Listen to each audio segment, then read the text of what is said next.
میرے محترم دوستو، آپ نے ایک بات سنی ہوگی کہ بھائی معاویہ کاتب وحی تھا، اور یہ بڑے زور و شور سے بتایا جا رہا ہے کہ معاویہ کاتب وحی تھا، معاویہ کاتب وحی تھا۔ اگرچہ کاتب ہونے کے لیے اگر یہ فضیلت ہے، کاتب ہونا، کاتب وحی ہونا فضیلت ہے، تو یہ ایک ایسے نمازی کی طرح ہے جو نماز تو پڑھتا ہے، لیکن اگر وہ اس کے علاوہ ایمان رکھتا ہے تو وہ اچھا نمازی ہوا۔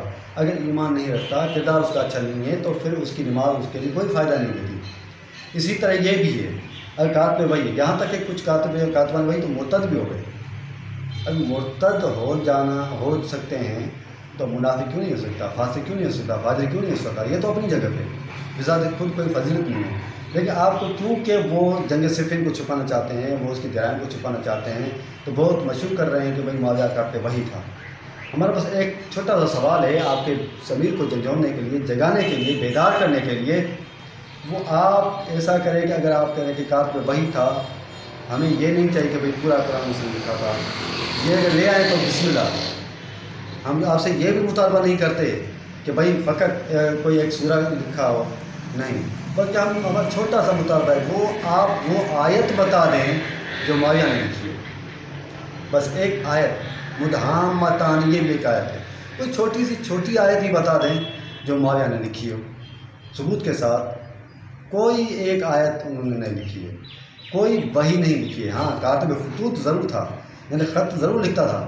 خط لکھنے کے لیے پڑھا لکھا ہونا کافی ہے، بس اس کے لیے کوئی بافضیلت ہونا ضروری نہیں ہے، اس کے لیے کوئی افضل ہونا ضروری نہیں ہے۔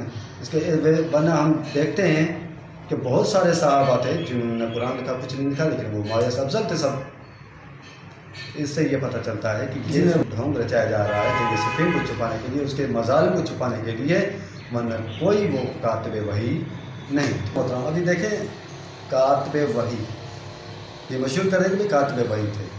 ہم کہتے ہیں کاتب وحی کو چھوڑیں، یہ صاحب مصحف ہی نہیں تھے، یعنی ان کے پاس مصحف ہی نہیں تھا۔ آپ نے سنا ہوگا بھائی مصحف عائشہ، مصحف حفصہ، مصحف عبداللہ بن مسعود، مصحف ابی بن کعب، مصحف زید، مصحف عثمان، مصحف علی علیہ السلام، مصحف سب کے مصحف تھے، مصحف فاطمہ، یہ مصحف تھے، لیکن معاویہ کے پاس تو مصحف بھی نہیں تھا، یعنی لکھا ہوا قرآن ہی نہیں تھا اس کے پاس، یعنی وہ صاحب مصحف ہی نہیں تھے، صاحب کتاب ہی نہیں تھے۔